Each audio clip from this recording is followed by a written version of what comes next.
नमस्कार दोस्तों, DD red के एक और एक्शन वीडियो में आप सभी का स्वागत है। मैं हूं आलोक। तो भैया आज जो वीडियो लेकर आए हैं वो वीडियो है मेजर गौरव आर्या का। और इस वीडियो में दर्शक मुझे बता रहे हैं कि क्या तबीयत से ठुकाई गई है पाकिस्तानियों की। मेजर साहब ने बड़ी तबीयत से। तो टाइटल है BCCI says no to Champions Trophy 2025 in Pakistan.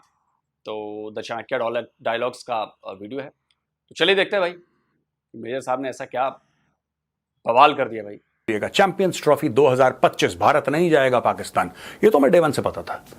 ये हमें डे वन से पता था कि भारत पाकिस्तान नहीं जाएगा, ना कल गया है, ना आज जाएगा, ना फिर आने वाले कल जाएगा। ये बात तय थी। पाकिस्तानी वहां पे थूक में पकौड़े तल रहे थे। कहावत है ना, थूक में पकौड़े तलना, ये इनकी आदत है पाकिस्तानियों की।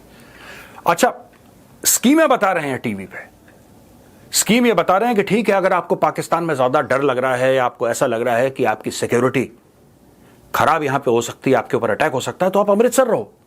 हमने आपके तीनों चारों मैच हमने आपके लाहौर में रख देने हैं, अमृतसर के किसी बढ़िया 5 स्टार। ये प्लानिंग बन रही है पाकिस्तानी टीवी स्टूडियो। अपनी मर्जी से नहीं बोल रहा भाई मैं, पाकिस्तानी टीवी स्टूडियोज में प्लानिंग चल रही है। फिर एक काम करेंगे जी, ऐसा है कि ये रहेंगे अमृतसर, अमृतसर से बस पकड़ेंगे, बस पकड़ के लाहौर आएंगे, मैच खेलेंगे, फिर बस पकड़ के वापस Amritsar. They were actually thinking that way. इनको एक बात समझ में नहीं आई, बात सिक्योरिटी की नहीं है। चाहे बीसीसीआई 10 बहाने लगाए सिक्योरिटी के, और जो बीसीसीआई सिक्योरिटी की थ्रेट है, पर वो मेन कारण नहीं है। मेन कारण यह है कि तुम लोग दहशतगर्द हो और ये भारत कर रहा है तुम्हें पनिश करने के लिए। पहली बात ये समझ लो कि हो क्यों रहा है। क्या भारतीय टीम को खतरा है?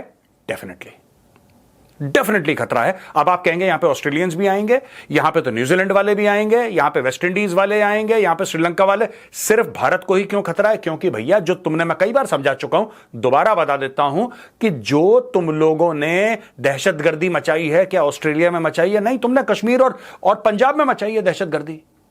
जो तुमने 26/11 करा था वो तुमने केप टाउन में करा था, नहीं तुमने मुंबई में करा था। जो भी तुम गलत काम करते हो, जो तुम्हारी जंगें तुमने लड़ी हैं, वो न्यूजीलैंड के साथ लड़ी हैं, इंग्लैंड के साथ लड़ी हैं, नहीं भारत के साथ लड़ी हैं। तो भाई तुम्हारा सारा का सारा दहशतगर्दी वाला जो मामला है, या तो इंडिया फेसिंग है, अफगानिस्तान फेसिंग है, थोड़ा बहुत तुम्हारा ईरान फेसिंग है। यही तो बात है। तो भाई जो इंपैक्टेड है, जिसकी वजह से ये सब हो रहा है, उससे तो इंसान बचेगा यार, जाहिर सी बात है।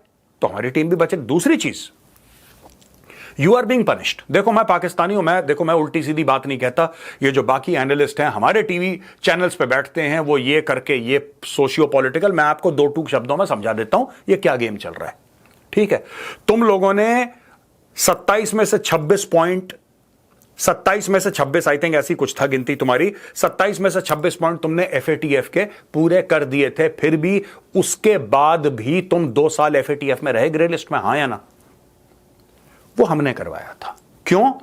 क्योंकि तुम्हें सजा मिलनी चाहिए तुम्हारे बुरे कर्मों की। ठीक है, इंडिया नहीं आएगा खेलने के लिए। आप क्यों चाहते हो इंडिया आए? कभी आप अपने आप से, अपने प्लेयर से, अपने बोर्ड से पूछो कि भाई अगर एक बात बताओ, इंडिया नहीं आता, ठीक है हम ना आए। आप भी हिम्मत दिखाओ ना, आप भी जुर्रत दिखाओ। भाई आपका मुल्क तो कलमा पढ़ के बना था, आप तो जज्बे वाली कौम, तो किस दिन के लिए जज्बा बचा के रखा है? कढ़ाइयां ठूसने के लिए, बिरयानियां ठूसने के लिए? अरे जज्बा तब दिखाओ ना जब गैरत पे बात आए, तब तो बात होती है जज्बे की। जज्बे वाली कौम, सब फ्रॉड, 420 झूठ। नंबर 2, अब देखो, इंडिया कहता है हम नहीं आएंगे। इंडिया छाती ठोक के कहता है हम पाकिस्तान के अंदर नहीं आएंगे, खेलना श्रीलंका में खेलो, दुबई में खेलो, हम पाकिस्तान नहीं आएंगे। आप भी अपना जज्बा दिखाओ यार, आप भी गैरत दिखाओ। नहीं जाएंगे इंडिया, नुकसान हो जाए हमारा, नहीं जाएंगे इंडिया। क्यों आते हो दुम हिला के, जीभ लपलपाते हुए भारत? क्योंकि पैसे देखते हैं तुम्हें। और ये दुनिया जानता है कि पाकिस्तान कॉम्प्रोमाइज क्यों कर रहा है, पूरी दुनिया जानती है। इसलिए तुम्हारी इज्जत नहीं है, तुम्हारी रिस्पेक्ट इसलिए नहीं क्योंकि उनको पता है कि 2 बोटी फेंकोगे, पाकिस्तानी क्रिकेट बोर्ड का जो पीसीबी का चेयरमैन है वो दुम हिलाते हुए आएगा। पता है उसको। यार देखो, मैं एक बात बताता हूं तुम लोगों को, एक बात समझो। आज की तारीख में भारत क्यों नहीं खेल रहा पाकिस्तान में? क्योंकि भारत पाकिस्तान को आइसोलेट करना चाहता है। प्लेयर की सिक्योरिटी है, वो पॉइंट नंबर 2 है, वो भी एक फैक्टर है, लेकिन वो पॉइंट नंबर 2 है। पॉइंट नंबर 1 है, you are being punished for Kashmir, you are being punished for what you have done in Punjab, you are being punished for 26/11, you are being punished for Pathankot, you are being punished for Pulwama, you are being punished for Akshardham attack, you are being punished for Parliament attack, and you are being punished for more than 100 attacks that you have carried out through out India. ये मोदी सरकार तुम्हें सजा दे रही है। अब तुम ये कहते हो कि खेल को सियासत में, है जी, खेल को सियासत में मत मिलाओ, ये सब दकियानूसी एक हारी हुई कौम के डायलॉग हैं कि खेल को सियासत में क्यों ना मिलाएं भाई, खेल को सियासत में, है ना। तुमने ट्रेड बंद करी, तुम्हारी 2 कौड़ी की ट्रेड, 2 कौड़ी का तुम्हारा मुल्क, तुम्हारी 2 कौड़ी की ट्रेड जो इमरान खान ने बंद कर दी 370-35 से हटाने के बाद कि हम भारत के साथ नहीं करेंगे। भारत को फर्क पड़ रहा है, 5th लार्जेस्ट इकोनॉमी है। कभी होटल में गए हो, खाना खाने के बाद वो टूथपिक लाता है ना कि दांत में बोटी फंस जाए, तो वो दांत में फंसी हुई बोटी है पाकिस्तान की ट्रेड हमारे लिए। 2 रुपए का फर्क नहीं पड़ता। और तुम्हारे बिना बन गए 5th लार्जेस्ट, तुम्हारे बिना बनेंगे 3rd लार्जेस्ट। नंगा नहाएगा क्या, निचोड़ेगा क्या, पता नहीं अपने बारे में क्या समझते हो कि कौन से सुर्खाब के पर लगे तुम्हारे अंदर यार। अभी रिपोर्ट आई है हमारी इकोनॉमी को लेकर, और शायद 2031 तक, 2031 ही है शायद साल का, मैं हो सकता है गड़बड़ा जाऊं। कहा जा रहा है कि, स्क्रीनशॉट लगा देता हूं, कहा जा रहा है कि 2021 तक हम दुनिया की दूसरी सबसे बड़ी इकोनॉमी बन जाएंगे। 7 साल बाद ही दुनिया की दूसरी सबसे बड़ी इकोनॉमी। पाकिस्तान कहां है भाई साहब? पाकिस्तान की इकोनॉमी पाकिस्तान के एक सरकारी अस्पताल में बेड पर पड़ी है। इक्विपमेंट में नहीं है जिसे हम कहें कि आईसीयू में भर्ती है, बेड पर पड़ी है, बेड पर पड़ी है। और हमारी इकोनॉमी, हम नंबर 2 बनने जा रहे हैं बहुत जल्द। और आपकी बेड पर पड़ी हुई अस्पताल में, घटिया से सरकारी अस्पताल, पाकिस्तान के घटिया से सरकारी अस्पताल के बेड पर पड़ी उस इकोनॉमी को बचाने के लिए, स्क्रीनशॉट लगा देता हूं, फिर से 7 बिलियन अमेरिकी डॉलर के लोन का मामला कुछ आईएमएफ से चालू हो गया है। अबे मूर्ख पाकिस्तानियों, अबे कर्जा लेकर खा रहे हो, कर्जा लेकर बोटी तोड़ रहे हो, कब तक चलेगा ये? कर्जा देने वाला किसी दिन तो टेंटुआ पकड़ लेगा और बोलेगा कि अच्छा चल तू अब मेरा गुलाम बना, अब मेरे हिसाब से तू काम करेगा, मैं कहूंगा उठेगा, मैं कहूंगा बैठेगा। ये होने वाला है आपके साथ। आप दुनिया की बड़ी ताकतों की एक कॉलोनी बनकर रह जाओगे बस। कुछ हिस्से पर चाइना का कब्जा होगा, कुछ हिस्से पर अमेरिका का होगा आईएमएफ के थ्रू, और आप बिलबिलाते रह जाओगे। आपके गले में पट्टा डालकर सब सुबह शाम टहलाया करेंगे, चुप चुप। ये होने वाला है। कई पाकिस्तानियों को मेरी इस बात पर भरोसा नहीं होगा कि क्या बकवास बातें कर रही है, ऐसा थोड़ी ना होता है। चिंता मत करो, कुछ ही सालों की बात है, फिर देखेंगे कि तुम जो सांस ले रहे हो ना, सांस, उस पर भी टैक्स लगेगा। याद रखना, तुम्हारी सांसों पर भी टैक्स लगेगा। अभी तो घर बार बेचकर, गहने बेचकर बिजली के बिल दे रहे हो ना, अभी तो और भी बहुत कुछ बेचना पड़ेगा। तैयार हो जाओ। This is all punishment. तुम्हारी करतूतें हैं, उसकी सजा हम तुम्हें दे रहे हैं, और यह सजा तुम्हें देते रहेंगे वर्ल्ड स्टेज पे। जहां पे डॉक्टर जयशंकर जाएंगे, जहां पे प्रधानमंत्री मोदी जाएंगे, आपका चेहरा बेनकाब करते हुए दुनिया को यह बताएंगे कि देखो दहशतगर्द कैसा लगता है, आसिम मुनीर जैसा लगता है, ये देखो। दुनिया को बताएंगे, एक बार बताएंगे, गली मोहल्ले में ढिंडोरा पीट के गाजे बाजे के साथ तुम्हारे कपड़े उतारेंगे सबके सामने, और तुम कुछ नहीं कर पाओगे। क्योंकि कई साल तुमने भारत के खिलाफ एक्शन लिया, तुमने अपने दहशतगर्द भेजे, भारत चुप रहा। तुमने बोला यार ये तो कमजोर हैं, ये तो कुछ कर ही नहीं सकते। जब भारत ने तुम्हें प्रूफ दिया 26/11 का, 26/11 का प्रूफ दिया भारत ने, तब तुमने क्या बोला? ये लिटरेचर है। तुम्हारे कोर्ट्स ने बोला, तुम्हारे कोर्ट्स ने बोला ये तो लिटरेचर है। तुम्हारी एजेंसीज ने बोला ये तो कुछ भी नहीं, भारत अपने आप झूठ बोल रहा है, ये तो भारत ने खुद ही अपने ऊपर कर लिया। ठीक है, कोई बात नहीं, अब हम तुम्हें सबूत नहीं देंगे। अब तुम्हारी छितर परेड हो रही है बेटा, अब तुम्हारी चीखें निकलेंगी, और तुम ये नहीं जानते कि तुम्हें कितना इकोनॉमिक, तुम्हारा जो डैमेज हो रहा है, कितना इकोनॉमिक डैमेज हो रहा है, यह तुम्हें तसव्वुर नहीं है। तुम्हें धीरे धीरे पता लगेगा। अब तुम, क्योंकि तुम चाहते हो बड़े खिलाड़ी के साथ गेम खेलना, तो तुम्हारे साथ ही हो रहा है। अच्छा, शोएब अख्तर का कमेंट आया यार, वसीम अकरम का कमेंट आया। ये लोग क्या कह रहे हैं? ये कहते हैं, शोएब अख्तर का कमेंट आया, शोएब अख्तर ये कह रहे हैं कि साहब इंडियन फास्ट बॉलर्स हैं, तो मुझसे आके पूछते हैं शोएब भाई कैसे बॉलिंग करनी है, क्या करना है, किस तरीके से करना है। और शोएब अख्तर अपना माथा पीट रहा है कि यार पाकिस्तानी तो आते ही नहीं, पाकिस्तानी तो आते ही नहीं मुझसे पूछने के लिए, यहां पे इंडियन बॉलर्स क्यों ना आए? इंडियन बॉलर्स यार, Shoaib Akhtar is an all time great. Shoaib Akhtar के टैलेंट पे, उसकी परफॉर्मेंस में किसी को शक है? वसीम अकरम, मैं आज ऑन रिकॉर्ड कहता हूं पाकिस्तानी है वसीम अकरम। वसीम अकरम जैसा लेफ्ट आर्म फास्ट बॉलर इस दुनिया ने ना पैदा करा है, ना मुझे लगता है 15-20 साल तक और पैदा होगा। क्यों ना ले उससे टिप्स? ठीक है, क्योंकि वो इंडिया आते रहते हैं, उनकी इन्वॉल्वमेंट है आईपीएल के साथ, उनकी इन्वॉल्वमेंट है कमेंट्री में, या कभी आईपीएल में थी, अब नहीं है, वो उनका कॉन्ट्रैक्ट चलता रहता है। लेकिन लोग देखो यार, तुम लोग नाशुक्रे हो। मैं एक बात बताता हूं पाकिस्तानियों, तुम लोग नाशुक्रे हो, और you do not deserve good people. तुम लोग डिजर्व नहीं करते कि तुम वो कौम हो, ठीक है, जिस बंदे ने तुम्हें 1992 वर्ल्ड कप दिलाया, तुमने उसको जेल में डाल दिया। समझ रहे हो मेरी बात? जिसने 1992 वर्ल्ड कप जिताया, तुमने उसको जेल में डाल दिया। जो उर्दू शायरी का मेजर साहब सिर्फ जेल में नहीं डाला, इसके आगे की बात मैं पूरी करता हूं। सिर्फ जेल में नहीं डाला, ये नपुंसक लोग घरों में बैठे हुए हैं जो ये कहते हैं कि हमारे जैसी अजीम कौम नहीं है और हमारे जैसा जज्बा किसी के पास नहीं है, वोट देकर आए इमरान खान को, और जब इमरान नहीं बना पीएम तो ये लोग चुपचाप घरों में दुबक कर बैठ गए, सरेंडर कर दिया। नहीं कौन जाएगा लड़ने यार, कौन जाएगा सड़कों पर प्रोटेस्ट करने। इस समय इस्लाम की कोई बात कर दो, कुरान की कोई बात कर दो, लाखों पाकिस्तानी सड़कों पर उतर जाएंगे। लेकिन इतना बड़ा कांड हो गया, डेमोक्रेसी का छीछा लेदर कर दिया गया, लेकिन पाकिस्तानी अपने घर से बाहर नहीं निकला। उसका लीडर, उसका कैप्टन सड़ रहा है, साल होने को आया जेल में, लेकिन ये उसके सपोर्टर बाहर नहीं आए। डरपोक कौम है ना ये, सरेंडर कौम है, डरपोक कौम है कि आर्मी लठ बजाने लगेगी, हम ना जाएंगे भैया, पिछवाड़ा बहुत दर्द करेगा, नहीं आए। बस इनसे बातें बड़ी बड़ी करवा लो। जरा भी गैरत होती इन लोगों के अंदर तो अब तक इमरान को खुद ये जाकर जेल से बाहर निकाल चुके होते, इन सबको पकड़ पकड़ कर घसीट कर सड़क पर लाए होते, जो बिना किसी वोट के, बिना किसी उसके पीएम बने हुए हैं। लेकिन बेगैरत लोग हैं ये पाकिस्तानी, गैरत नाम की चीज नहीं बची इनके अंदर। इनको बस 2 बोटी मिल जाए, 2 रोटी मिल जाए, हम इतना नहीं खुश हैं भैया, हमें कुछ और चाहिए नहीं। इकोनॉमी जाए भाड़ में, डेमोक्रेसी जाए जहां जाने का मन करे वहां भाग जाए वहां से। इतना बड़ा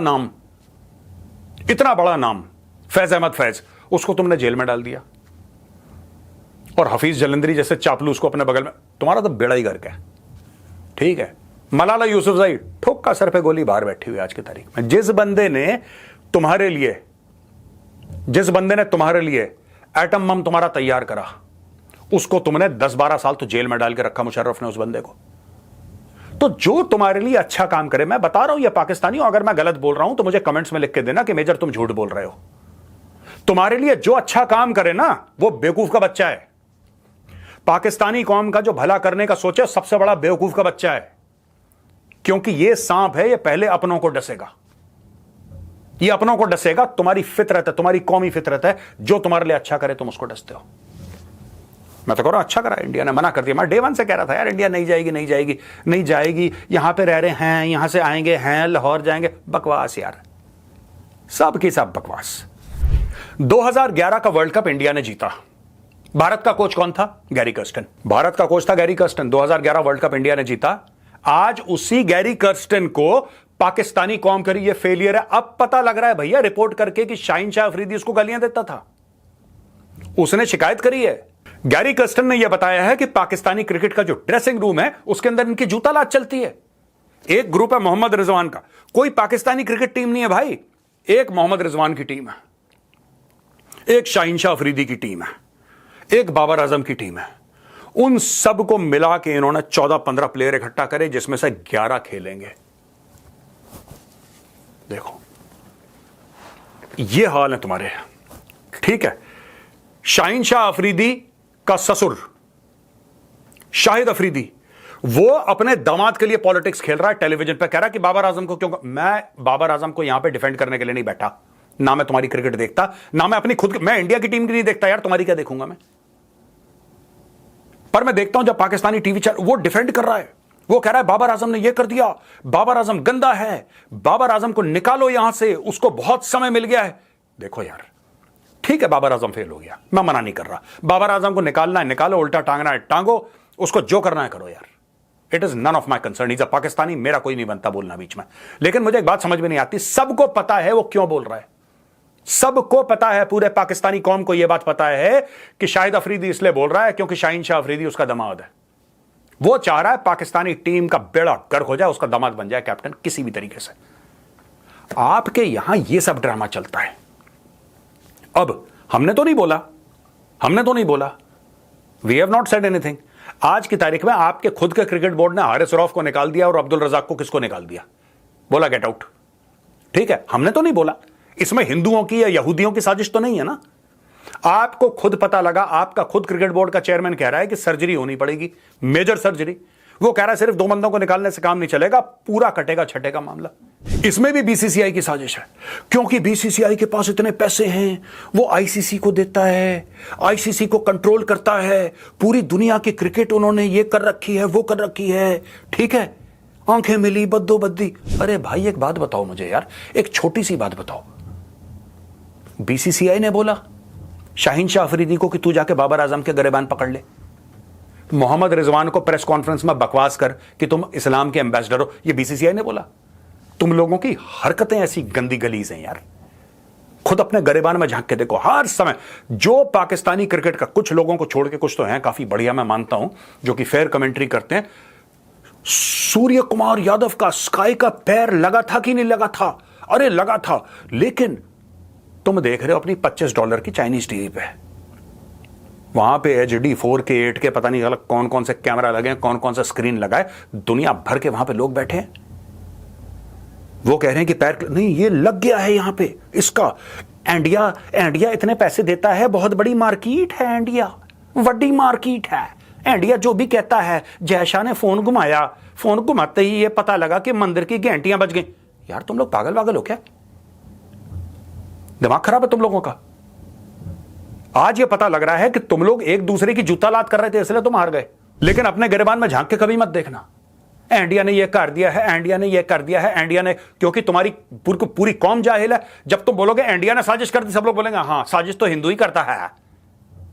अब पता लग रहा है गैरी कस्टन ने हाथ जोड़ लिया, कह रहे हैं यार पागल के बच्चों की टीम तुमने भेजी है, इनका गेम से कोई लेना देना नहीं है, इनमें कोई कौम की प्राइड, कौम ही नहीं हो तुम लोग। खैर कौम की प्राइड कहां से आएगी तुम्हें, नेशनलिज्म कहां से आएगी जब तुम कौम ही नहीं हो? मुझे तो यह बात समझ में नहीं आती यार। और अभी तक तुम लोग कोशिश कर रहे थे कि अपने 2 कौड़ी के टीवी स्टूडियोज में बैठ के भारत का नाम गंदा करो, और खुद ही का जूता खुद ही के मुंह लग गया। लगा कि नहीं लगा? खुद का जूता खुद के मुंह लगा जब अंदर के प्लेयर्स में जो फूट पड़ी थी वो सामने आ गई। आज की तारीख में शाहिद अफरीदी कह रहा है मेरे दामाद को बनाओ कैप्टन, निकालो बाबर को। बाबर कह रहा है मेरे पल्ले कुछ है ही नहीं। मोहम्मद रिजवान कह रहा है कि हम जब जाते हैं तो हम इस्लाम के एम्बेसडर बनते हैं। ये तो तुम्हारी टीम है। अबे क्रिकेट का इस्लाम से क्या लेने देना? आपने कभी देखा इंडियन टीम ने बोला कि हम हिंदुइज्म के एम्बेसडर? कोई किसी का एम्बेसडर नहीं होता यार। बैटिंग होती है, बॉलिंग होती है, फील्डिंग होती है, कहानी खत्म। कोई किसी का एम्बेसडर नहीं है। जाके खेलो, जीत के आओ, बहाने बनाने बंद करो। हर चीज में रोना, हर चीज में छाती पीटना, हर चीज में कॉन्स्पिरेसी। देखो मैं बता जो, अरे मेजर साहब, अगर ये इस्लाम को शील्ड नहीं बनाएंगे तो बचेंगे कैसे? ये करोड़ों रुपए जो डकार रहे हैं, एड से मिल रहे हैं, सैलरी मिलती है, पीसीबी पैसे दे रही है, तो जब उनसे पूछा जाएगा कि अबे तेरे से बैटिंग नहीं हो रही, तेरे से बॉलिंग नहीं हो रही, तेरे से फील्डिंग नहीं हो रही, ये कैसी टीम बनाई है, तो बचेंगे कैसे? इसलिए इस्लाम का ब्रांड एम्बेसडर है। अब इस्लाम पर तो कोई बोलेगा नहीं, सब बोलेंगे वाह वाह वाह वाह, सारी गलतियां इनकी माफ की जाती हैं क्योंकि ये इस्लाम का एम्बेसडर हो गया। जी बढ़िया है ना? ये वाला माइंडसेट है ना मेजर साहब। इनको भी पता है कि बचने के लिए बस इस्लाम इस्लाम कर दो, मस्त अपना काम हो गया। जाके उधर बिरयानी चांपो, निहारी खाओ, पेट फुला के मस्त रहो, और गद्दे पर जाकर कैच की प्रैक्टिस करो। जो कौम साजिश की बात करे ना, मैं आपको बता रहा हूं, जो कौम साजिश की बात करे पाकिस्तानी भाइयों में ना, नोट करना, जो कौम साजिश की बात करे वो हारी हुई कौम है, क्योंकि वो अपनी गलतियां नहीं मानती, वो इंप्रूव नहीं करना चाहती। बस आपने ये बता दिया कि तुम एक अजीम कौम हो, तुम नंबर 1 कौम हो, पर तुम मासूम हो यार। तुम्हारे खिलाफ लोग साजिश कर देते हैं यार। इतना टैलेंट है बाबर आजम में। बाबर आजम जैसा कोई बंदा नहीं है। बाबर आजम कायदे से बुमराह को आगे बढ़ बढ़ के छक्के मारेगा, आगे बढ़ बढ़ के छक्के मारेगा। बुमराह फेल है उसके सामने। लेकिन हिंदुओं की साजिश कैसे खेलेगा? सोचो, क्या बाबर आजम हिंदुओं की साजिश खेल सकता है? नहीं खेल पाएगा यार। और वहीं पर बाबर आजम चूक गया, क्योंकि हिंदुओं ने जब बॉल करी थी तो बॉल के अंदर मंत्र फूका और फिर साजिश फेंकी। वो बाबर आजम कंफ्यूज हो गया। अगर नॉर्मल बॉलिंग करते तो पीट देता बुमराह को मार मार के। ये तुम अपने बच्चों को सिखाते हो। जब भी साजिशों की बात आती है ना, तो मुझे तो इनके जो वो सो कॉल्ड इंटेलेक्ट हैं, हसन निसार, उनका बस एक छोटा सा वीडियो क्लिप याद आ जाता है। साजिशों के बारे में बोल रहे थे, सुना देता हूँ, सुनिए। ये जो अनपढ़ों का टोला यहाँ फिरता है ना, बड़ा एटमी जंग और ये सजा के रखा हुआ है और ये डेकोरेशन पीस है, इन चाहलों ने पढ़ा ही नहीं कि एटम बम होता क्या है। अब 1 अरब से ज्यादा की पॉपुलेशन है, हम है 17 करोड़। सोच लें कि हिंदुस्तान और पाकिस्तान के दरमियान एटमी जंग हो जाती है, आपका 18 करोड़ गया, आपने 4 गुना ज्यादा बर्बाद कर दिया। कितना? 80 करोड़। वो फिर 20 करोड़ का मुल्क है। कोई होश के नाखून लें। ये पागलों का इधर एक हजूम है, ये एक अजीब तरह का कन्फ्यूजन। ये वाहिद कौम है जो अपनी बर्बादी की खबरों का जश्न मनाती है। तो भाई अकल है तो कर ले साजिश, दिमाग है तो बना ले प्लान, और ब्रेन तेज है तो कर ले एग्जीक्यूट। 2 कौड़ी का दिमाग नहीं है तुम लोगों के पास और बात करते हो बड़ी बड़ी। ये हसन निसार ने सही कहा है, अरे दिमाग है तो कर लो साजिशें तुम भी। साजिशों के लिए भी तो अकल चाहिए बे। अकल तो तुम्हारी गई है घास चरने। इसीलिए तुम्हारी बेइज्जती होती है एयरपोर्टों पे, इसलिए तुम्हारे कपड़े उतारे जाते हैं इमिग्रेशन पे। ये तुम्हारे हाल है। जब हमारे यहाँ आए थे खेलने के लिए पिछले साल, तब कह रहे थे यार हमें बड़ी ना कमजोरी महसूस हो रही है, हमें बीफ नहीं मिली है, हमें बीफ नहीं मिली है इंडिया में, इसलिए हम हार गए हैं। अमेरिका में तो मिली थी बीफ, कैरेबियन में तो मिली थी बीफ। ठूस लेते, मुंह के अंदर भी डाल देते, कान के अंदर भी डाल देते, नाक के अंदर भी डाल देते, हर जगह से डाल देते, लेकिन जीतते तो वहां पे भी नहीं मिली तुम्हें बीफ। बीफ नहीं मिली है, क्या नहीं मिला है? इतना मत खाया करो सुअरों की तरह, मैं बता रहा हूं, कम खाओ। ये कहता हूं विराट कोहली का 2 मिनट के लिए टैलेंट उसका अलग करो। विराट कोहली का, विराट कोहली के डिसिप्लिन से कुछ सीख लो। इतना खाता है बंदा, इतना। उसका ट्रेनर बताता है कि विराट तूने आज इतना ही खाना है, उसका जो डॉक्टर है वो बोलता है कि विराट तूने लंच में सिर्फ इतना खाना है, इतना खाना है। प्योर वेजिटेरियन है वो, इतना खाना है बस, कहानी खत्म। विराट उतना ही खाता है, पूरे दिन एनर्जी से कूदता रहता है बंदा। तुम्हारे इतनी कढ़ाई खाली, मुंह पे मल्ली, बिरयानी मुंह पे मल्ली, सर पे मल्लिया अपना पता नहीं दुम्बा चुम्बा क्या, फिर उसके बाद नींद आती है। उस आजम खान को देखो, मैं बता रहा हूं, आजम खान को तुम कश्मीर के अंदर रोल कर दो, पता लगा तुमने कश्मीर फतेह कर लिया, वही करेगा गजवा हिंद तुम्हारे लिए। 350 टन का टैंक है पूरा आजम खान। ये तो तुम्हारी टीम के हाल है, और ब्लेम कर रही है इंडिया को। बहुत मैं मुबारकबाद देता हूं बीसीसीआई को, वेल डन जैसा, वेल डन। अच्छा एक और चीज मैं बता दूं, पाकिस्तानी टीवी वाले क्या डिस्कस, हम बात कर सकते हैं इंडिया से। देखिए जय शाह जो है, मैं बता रहा हूं दोस्तों आपको, पाकिस्तानियों का इतना बेड़ा गर्क है। जय शाह जो है वो आईसीसी का चेयरमैन बनना चाहता है, और पाकिस्तान के पास भी वोट है। तो पाकिस्तान की शायद डील चल रही है कुछ, कि हम तुम्हें चेयरमैन बनवा देंगे अपना एक वोट देके, तुम अपनी टीम पाकिस्तान। हमारे यहां वो रस्म नहीं है कि देश को बेचो अपने फायदे के लिए, वो भारत में नहीं होता, ये पाकिस्तान में होता है। सारे के सारे गद्दार के बच्चे पाकिस्तान में पैदा होते हैं, ठीक है। तुम्हारे जर्नल और तुम्हारे बड़े बड़े लोग जो बेच देते हैं अपने मुल्क को पैसे के लिए। मैं ये नहीं कह रहा कि जय शाह परफेक्ट है, जय शाह में 10 कमियां होंगी, 10 कमियां होंगी जय शाह में, लेकिन वो मुल्क नहीं बेचता आदमी तुम्हारी तरह। तुमने क्या सोचा पाकिस्तानी है वो? ये पाकिस्तानी टीवी पे डिस्कस, हम बात कर सकते हैं, कुछ बातें चल भी रही हैं, ये अपने मन से भी झूठ भी बोल देते हैं खुद कि बातें चल भी रही हैं कि जय शाह चेयरमैन बनना चाहता है आईसीसी का। तो जब उसमें वोटिंग होगी तो पाकिस्तान उसके फेवर में वोट दे देगा, तो चेयरमैन बन जाएगा। और बैक एंड पे डील ये हुई है कि वो चेयरमैन बन जाएगा, और वो इंडिया को, आपको लगता है कि जय शाह इस पोजीशन में है कि इंडियन क्रिकेट टीम पाकिस्तान जाए कि ना जाए? तो जय शाह जो है ना, जय शाह के एक्चुअली वालिद साहब का नाम अमित शाह है, और वो भारत के होम मिनिस्टर हैं। तो वो अलाउ करेंगे, फिर चले जाएगा, वो अपने अबू जान से बोलेगा अबू, एक तो उनका नाम अमित शाह है, अमित शाह नहीं है, ठीक है। और मैं एक और बात बताऊं, जो तुम उम्मीदें लग रखे हो ना कि अमित शाह जी तुम्हें अलाउ करेंगे, तुम कभी मिले नहीं अमित शाह जी से। तुम जिस दिन मिल लोगे तुम्हारा गला सूख जाएगा पूरी 25 करोड़ कौम का। वो आदमी इतना खतरनाक है। हम जयशाह से बोलेंगे, हम जयशाह को वोट देंगे, वो अपने वालिद साहब अमित शाह से बात करेंगे, Amit Shah Indian cricket team को पाकिस्तान भेजेगा, वो सीधा जाएंगे अमृतसर, अमृतसर से वो बस पकड़ेंगे, वो बस पकड़ के लाहौर पहुंचेंगे, लाहौर पहुंचेंगे, क्रिकेट खेल के वापस आ जाएंगे हैं शाम से। फिर अपने बंद करो मदरसे, ये इंसान के बच्चे बनो, स्कूल में पढ़ो, मैथ्स और साइंस और इंग्लिश पढ़ो, और अपनी कौमी जबान उर्दू पढ़ो, अच्छी अच्छी चीजें पढ़ो। पता नहीं ये क्या, ये परियां और फ्लाइंग कारपेट के बारे में तुम्हारे मौलवी मौलाना तुम्हें पढ़ाते हैं, तभी ऐसे पागल पैदा हो रहे हैं वहां पे, जो टेलीविजन में जाके ऐसी उल्टी सीधी बात है। कांग्रेचुलेशंस बीसीसीआई, वेल डन, शाबाश। मैं ना क्रिकेट देखता, ना मैं आगे चल के देखूंगा, ना मैंने फाइनल मैच देखा इंडिया का, लेकिन मैं एक बात आज कहना चाहता हूं, बीसीसीआई, मैं नाखुश था, मेरी बड़ी शिकायतें थी, अभी भी हैं शिकायतें। जब तक भारत और पाकिस्तान बिल्कुल आपस में खेलना बंद नहीं करते, तब तक मेरी बीसीसीआई से शिकायत रहेगी, चाहे वो श्रीलंका हो, चाहे कहीं भी हो, टिम्बकटू में खेलना ही नहीं इनके साथ, इन आतंकवादियों के साथ खेलना ही नहीं। लेकिन फिलहाल के लिए today you have given me good news, thank you BCCI, well done. मेरी शिकायतें अभी खत्म नहीं हुई आपके खिलाफ, लेकिन कोई बात नहीं, आज के लिए वेल डन है, कल फिर दोबारा लड़ाई लड़ेंगे आपके साथ। तो दोस्तों यहां तो जी ये वीडियो था, मेजर साहब जो हैं वो बड़े तबीयत से ठुकाई कर रहे थे और बड़ी जबरदस्त बातें कही। देखिए,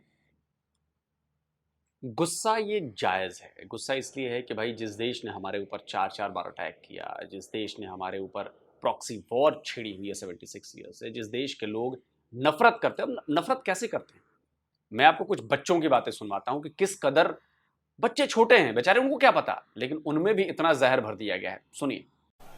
आपको क्या लगता है? मुझे गंदे लोग। कौन गंदे लोग लगते हैं?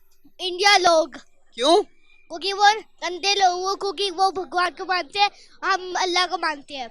कि इंडिया के बारे में जब आपसे कोई पूछे, मैं ये भी पूछ रहा हूँ, तो क्या सोचते हो, क्या माइंड में आता है? हमारा दोस्त है, हमारा दुश्मन है, कैसे रिलेशन चाहते हो? इंडिया हमारा दुश्मन है, हम उनके साथ लड़ेंगे।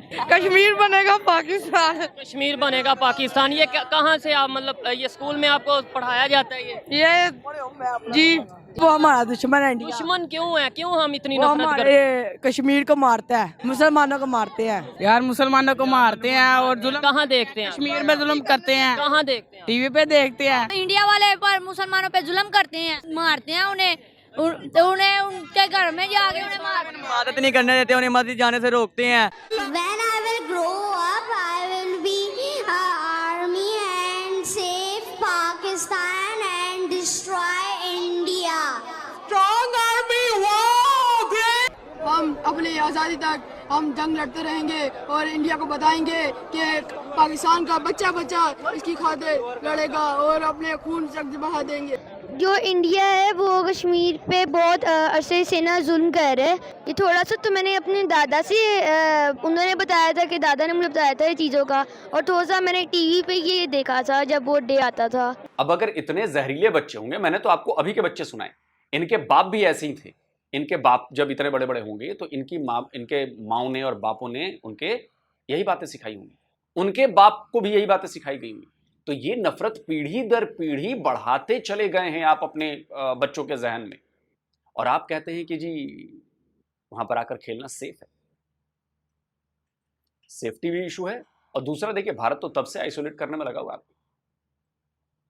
भारत ने आपके घड़े को भरने दिया कि ये जो पाप का घड़ा है इनको भरने दो, भरने दो, भरने दो, भरने दो।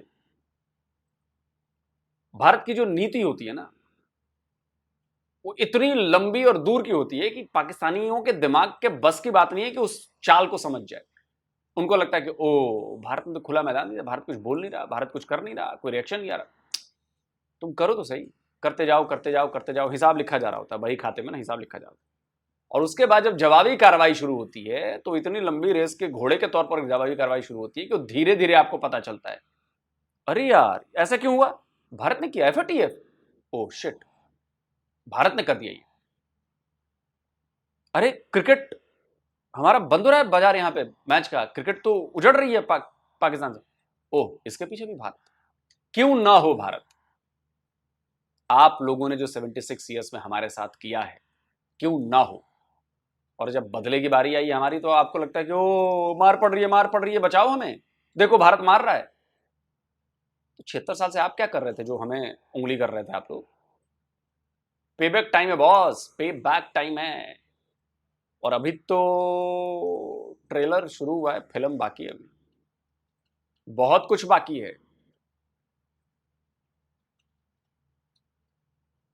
और हालांकि अभी मैं कहूंगा बीसीसीआई की तरफ से अभी तक ये वीडियो बनाते वक्त बीसीसीआई की तरफ से ऑफिशियल बयान कोई नहीं आया, या भारत की सरकार की तरफ से कोई ऑफिशियल बयान नहीं आया, लेकिन सोर्सेस से खबर आ रही है कि भैया पाकिस्तान में भारत की टीम नहीं जाएगी खेल, और मैं भी शुरू से हूं कि नहीं जाना चाहिए खेल। आईसीसी के साथ हमारे अनुबंध हैं, बहुत सारी चीजें, ऑब्लिगेशंस हैं, लेकिन कोई ना कोई इसका रास्ता निकालना चाहिए। जल्दी रास्ता नहीं निकलता, ठीक है, न्यूट्रल वेन्यू पे खेल लेंगे, लेकिन जो फाइनल गोल है वो यही है कि पाकिस्तान के साथ सारे रिलेशन हर फील्ड में, हर जगह, हर प्लेटफॉर्म पर कट होने चाहिए। अजरबैजान के प्रेसिडेंट को बुलाकर कश्मीर का राग छिड़वाते हो, अजरबैजान के प्रेसिडेंट को बुलाकर कश्मीर का राग छिड़वाते हो ना। अजरबैजान के प्रेसिडेंट को इतना भुगतना पड़ेगा इसके लिए, आइडिया नहीं है। अजरबैजान के प्रेसिडेंट, तुम्हें आइडिया नहीं है कि तुमने किससे पंगा लिया है। टर्की ने लिया था पंगा, धीरे धीरे उसकी भी गर्मी निकल रही है। तुम नए नए बने हो ना, तुम्हारी भी गर्मी निकालेंगे अजरबैजान वालों, तुम्हारी भी गर्मी निकलेगी। कमेंट करके आप बताएं वीडियो कैसा लगा। जल्दी मिलता हूं एक और नए वीडियो के साथ। नमस्कार, जय हिंद।